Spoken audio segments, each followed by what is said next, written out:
Guys, half a day and welcome to another edition of the One Micronesia Podcast. My name is Victoria, I'm your host, and in this edition, we get to sit down and talk to such an awesome person, somebody whose background is really in helping the youth, and she's done a lot more. So we'll get to get to know her and all the things that she's done and what she's doing now. So, ladies and gentlemen, to bring on to the podcast here, our guest for today is Sylvia. Welcome to the podcast, Sylvia. All right, thank you, Vic, and the KUAM team. Thank you so much for agreeing to talk with us. I know you're a very busy woman to get a hold of. I know with the work there at the consulate office. Thank you again, you and the awesome staff there at the consulate office. Thank you for all that you guys do to serve, to pretty much help out our people here on Guam. So thank you again in advance for that. Okay, so let's get into it. Let's dive into it. Let's get to know Sylvia. Now, for people who don't know who you are and where you're from, let's just start there. All right. So as you mentioned, my name is Sylvia Elias, and I'm from Pohnpei in Pohnpei, Matalenim. That's the name of my municipality in Pohnpei, Matalenim.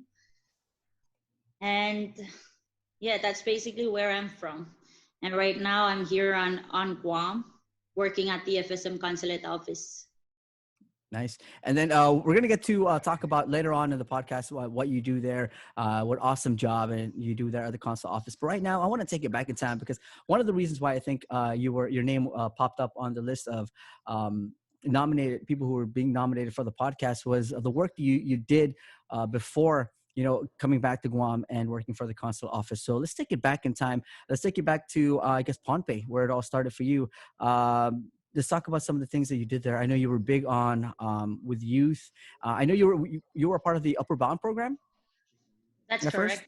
Nice. And then, so was that where it kind of got you started with? Because I know Upper Bound, they really do a lot with the students, especially at KUAM, to kind of broaden their view of the college life and what's after the college life and stuff like that. So let's talk about your experiences at the Upper Bound, and then we'll go from there. All right. Wow, that's a long way to go back. Like that's gonna be over almost 10 years. But yes, you're really you're right on that. I have to admit that before coming to Guam, I mean, basically the reason why I came to Guam, to the University of Guam, was Upper Bound program. Every senior get to come to Guam for college visit, and that's when I was exposed to Guam and the university and the people and the culture here. So before coming to Guam, I was in Upper Bound. I graduated from Upper Bound. I get to go to the College of Micronesia FSM National Campus, where I took 3 years there, and I was able to get my Associate of Arts degrees in Micronesian Studies and Liberal Arts. And then I was part of peer educator group called Youth for Change. Aside from other clubs and organizations at the college there in Pohnpei. And yes, I spent a lot of time during my college years in Pohnpei doing outreaches for Youth for Change. And I've been working with Upper Bound program ever since I graduated in 2009. Every summer I was residential assistant, and then I was office assistant, and I moved up to dorm supervisor during summers when we have Upper Bound summer schools. And then on weekends and after work, after school, we do outreaches on HIV, teenage pregnancy, on other youth issues in our community, as Youth for Change peer educators. Wow. I mean, yeah. You literally built yourself a resume way before you even got to Guam and, graduating, and finishing UOG. You literally built yourself a resume. It was such an awesome list of things that you've done, especially for the community. I'm going to take you back because we're going to get to Youth for Youth, and I think that's where we'll focus our time more because it's such an awesome program. It's such an awesome thing you guys did. But kind of take you back just a little bit. I want to ask why concentrate all your effort into Micronesian studies. You could have studied anything else, but why Micronesian studies? All right, that's a good question. Well, in elementary and high school, social studies, that's my favorite subject. I used to really, I was always eager to know who's the current president at the time, and I was enjoying learning our Micronesian cultures and history in elementary and high school, and then I was also in close-up club. I was able to go to Washington during my senior year and also local close-up, learning about my history and the government, the structure and everything. So after high school, I went to the college and went straight into Micronesian studies. Wow. And would you say, Microgen studies, it's, not a lot of students now, they concentrate all their efforts into other other classes or other subjects, which is awesome. I mean, you're supposed to learn everything, but we tend to kind of forget our Micronesian studies. And I think when I think that you picked up, and I think it should be something that other kids and other youth or students around, from the FSM should kind of concentrate and kind of don't leave out Micronesian studies, because I think it's because it's our social studies pretty much, because we go to school and we learn all this, we learn from first grade all the way to high school. We learn everything about the US and other countries. You talk about Greece, you talk about Rome, like we can name those at the top of our heads. But when we ask a simple question like who's the first president of the FSM, some students right now will be like, wait, who? Wait, I have to Google that,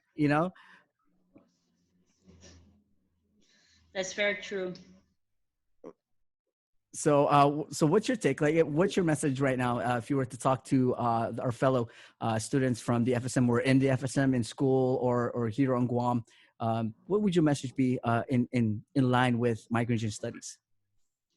Well, in line with Micronesian studies, I mean, for me, I would say I would advise to my young fellow Micronesian students out there, whether you're in high school, on Guam, in the FSM, or anywhere, and you call yourself Micronesian or you're from the FSM, it's really important that it's rewarding for me to understand our Micronesian studies, our structure, our history, and who our leaders are or who our leaders were, because because I started at a really young age. Right now, it's easy for me to understand my roots, where I came from, and it's really easy for me to understand the current situations that are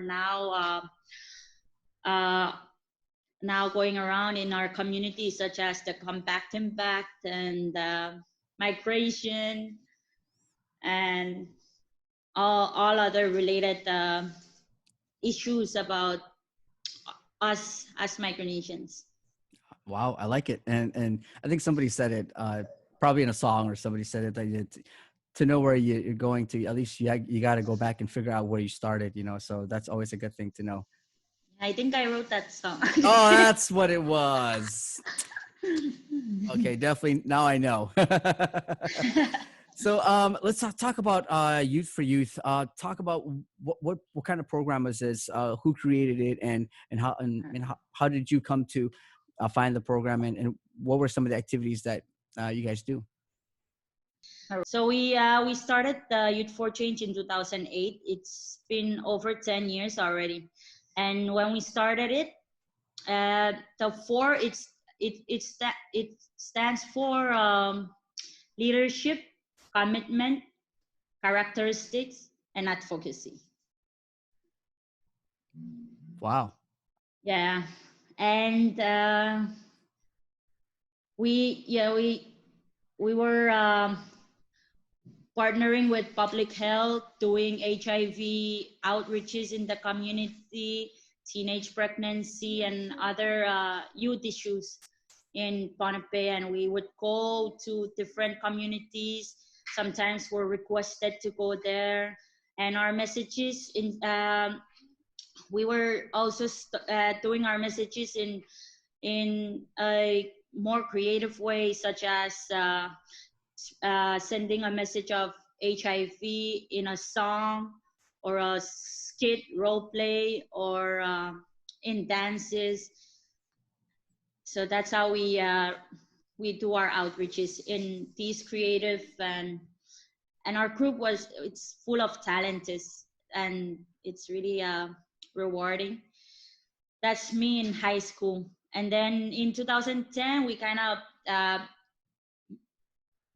became inactive due to funding and stuff.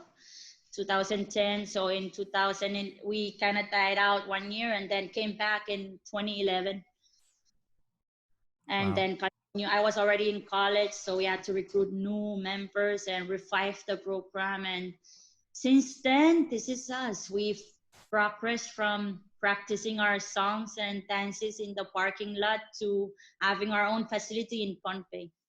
We have our own office, we have our own transportation, and our number increased from 10 members to now 50 peer Wow. educators. We were able to have more funding, and now that I'm already in it, I just want to go back and say that in For Youth for Change, I was a member since 2008 to 2012. Then I left and came to Guam.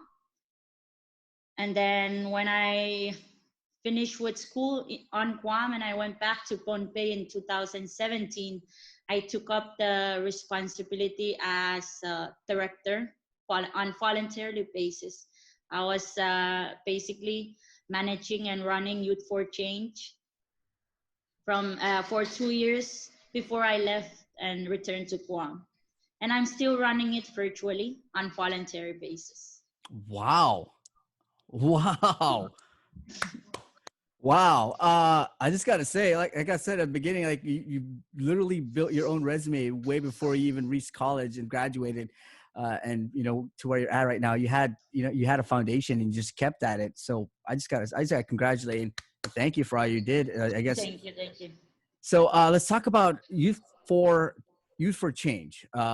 Something that I'm pretty sure it worked out well in Pohnpei, and pretty sure it reached so many youths out there. And I'm pretty sure some of the youths that you help are doing so good in today. Maybe they're still in Pohnpei, they're here in Guam, or out in the States. So They already graduated. right. So my next question is: it was such an awesome program in Pohnpei. You're here now in Guam. We for the past I don't know how many years, we've here on Guam.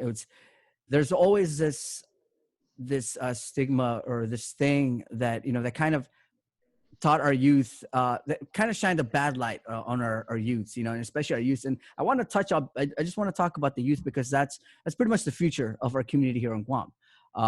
If we were to start the change today, if we're working to change things, to change the issues that we're facing today, we start with the youth because they're the future.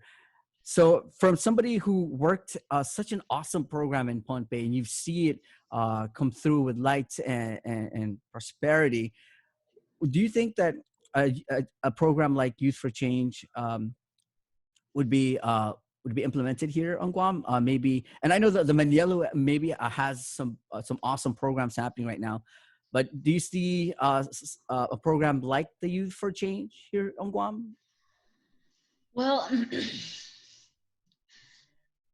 well, actually, when ever since I left Pohnpei in 2012 and I came here, I came with others that were also in Youth for Change, and even though we left the island, we brought our Youth for Change spirit with us. And when I was attending a UOG, I also became the Pohnpei Student Organization president, where I implemented some activities that included my expertise from Youth for Change. And I learned, I also used my experiences in Youth for Change, in our Pohnpei student organization, and in even in my social work internship times. And in Pohnpei student organization, we were doing mentoring programs and even presentations with the public high schools where our FSM youths were, attending these. They were attending these schools, and we were able to go and share our talents and our experiences with them. And in my internship with Gala at the time, I recruited some of the Youth for Change peer educators that were like me, and we were attending University of Guam, and we became peer educators at Gala, my agency Mm. of internship at the time. And we were doing the stuff that we were able to. I was able to propose and incorporate my Youth for Change skills and knowledge into the peer educator program here in Guam, and it worked. It helped my internship and also other youths in the schools that we were able to visit. Wow. So I stand corrected. You did bring it with you, and Yeah. you did a lot with it. So wow. What like I said, man, you you did such an awesome job back home in the FSM. Usually people would be like, okay, I did my work here. I'm just gonna move on with my life and do something else. But you were like, no, I'm gonna move on. Guam, next destination, but I'm still going to carry with me that same goal that I had in Pohnpei, which was the youth.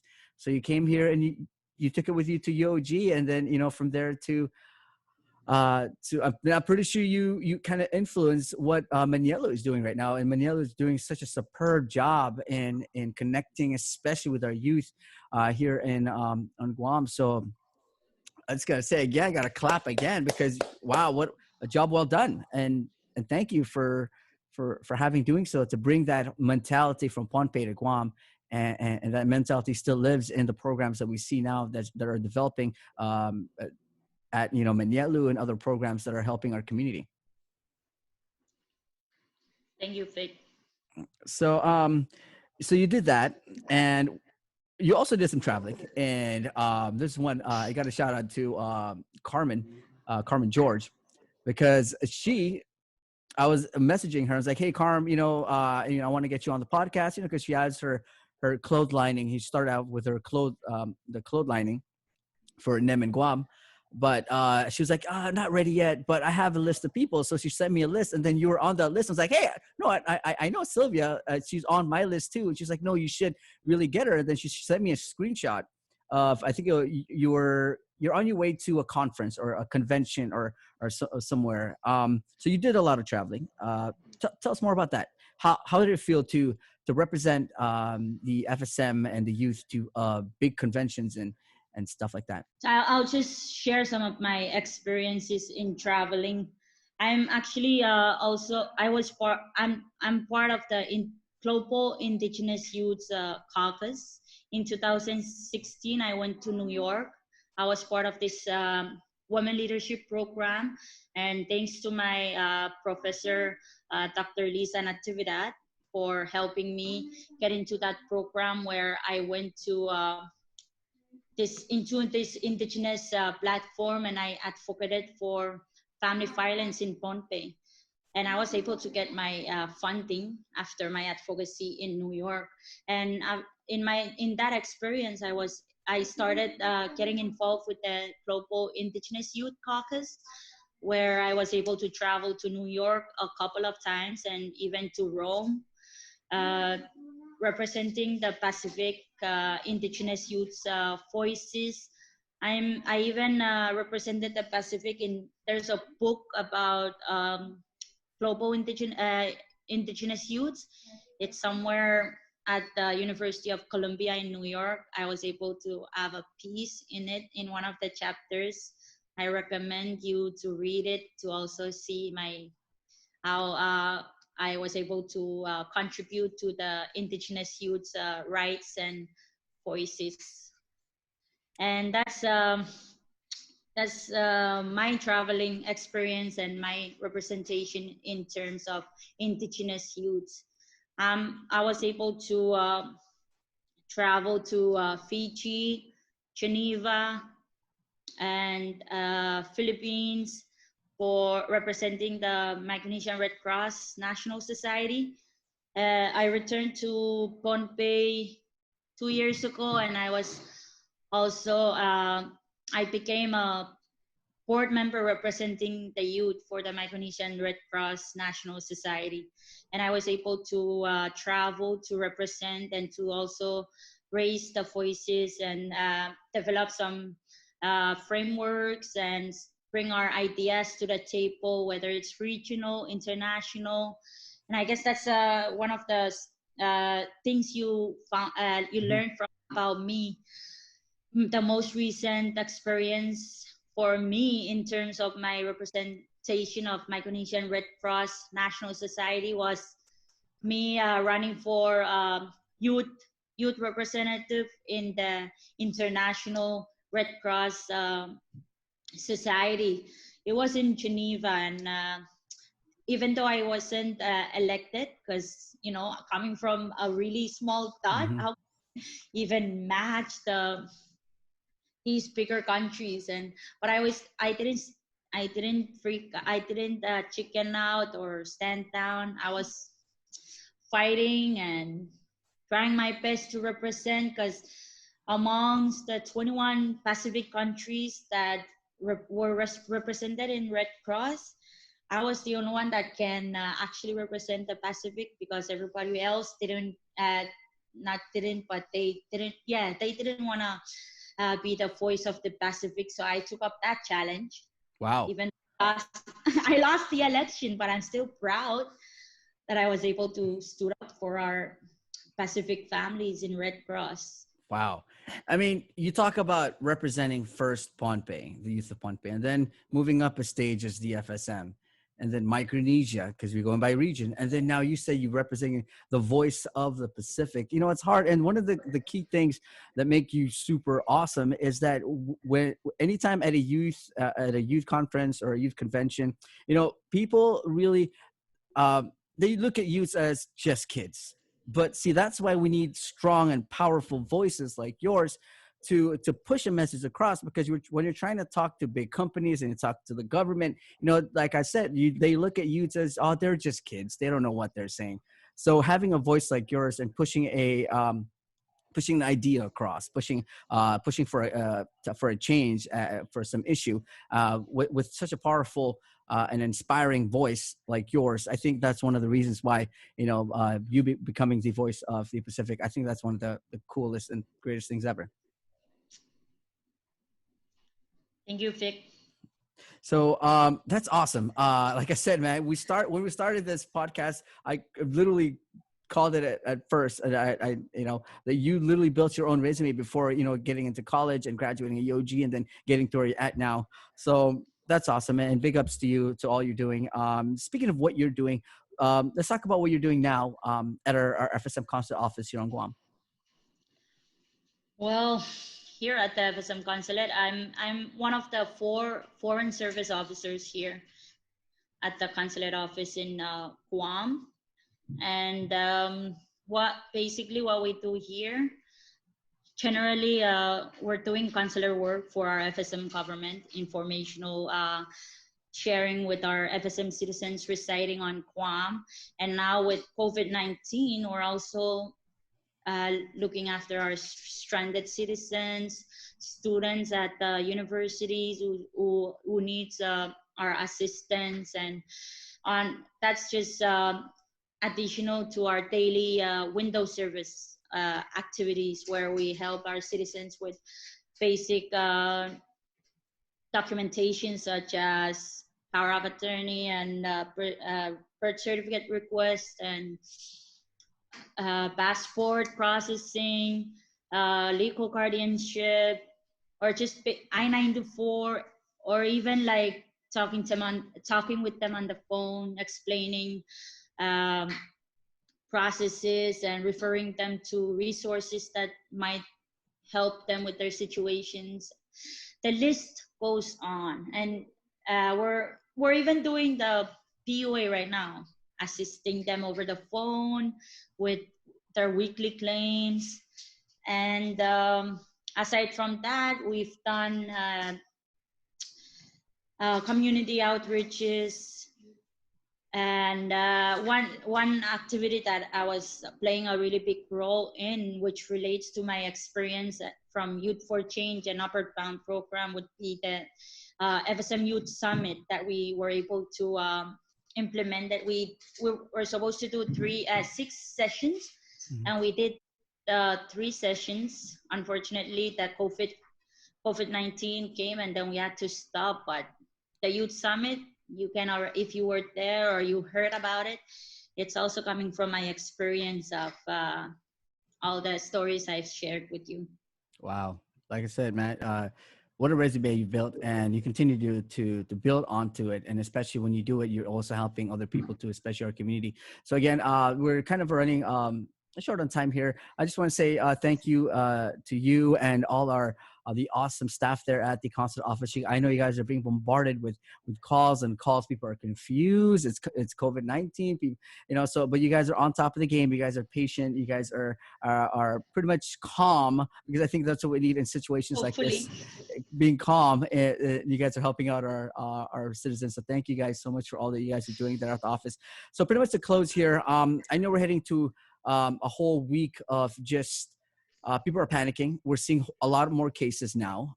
So just to pretty much end here, what message do you have for our people as we get into, they're calling it the second wave of COVID-19? FSM community, we need to understand and help each other understand the importance of practicing and complying with all of these simple necessary steps that we need to take in this COVID-19, and not to neglect the importance of working together as a community to help prevent individuals or our community to get the virus. It's really good to work together as a Micronesian community. As it's one Micronesia. Mm-hmm. So instead of putting each other down or finding ways to defeat the purpose of our messages on our daily work, let's please help and contribute to have a positive mentality.